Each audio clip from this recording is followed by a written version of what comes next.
Okay, so next song release చేయడానికి వెంకటేష్ గారిని, మహేష్ బాబు గారిని పెద్దోడు చిన్నోడుగా సోదరులుగా మనకి చూపించినటువంటి సోదరులు ఇరువురిని వేదిక మీదకి ఆహ్వానిస్తున్నాము. దిల్ రాజు గారు అండ్ శిరీష్ గారు.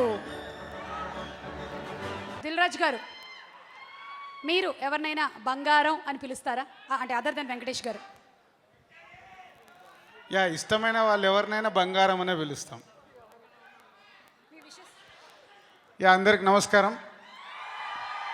సార్, వెంకటేష్ గారు 30 ఇయర్స్ బంగారం లాగా జరిగిపోయాయి. ఇంకొక 20 ఇయర్స్ కంప్లీట్ చేసి 50 ఇయర్స్ ఫంక్షన్ ఇక్కడ చేసుకోవాలి మనం. So is a golden hero. మీరు నేను యాక్చువల్ ఇందాక గుర్తు చేశాను, 86లో మీ కలియుగ పాండవుల సినిమా ఒక ఆడియన్గా సుదర్శన్ 35లో చూశాను.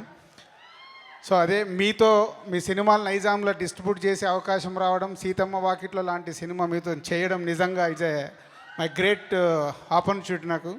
సో అండ్ ఈ బాబు బంగారం పెద్ద సక్సెస్ అవ్వాలని, ఎందుకంటే బంగారం లాంటి అందరూ, మా చిన్నబాబు గారు, మా మారుతి, మీరందరూ కలిసి చేశారు కాబట్టి పెద్ద సక్సెస్ కావాలని కాదు, ఆల్రెడీ చూస్తుంటే సక్సెస్ అయిపోయినట్టే ఉంది. సో ఆగస్ట్ 12th రోజు ఒక సక్సెస్ఫుల్ సినిమా చూడబోతున్నాం. So all the best whole team. Ghibran is a rock your songs. Thank you.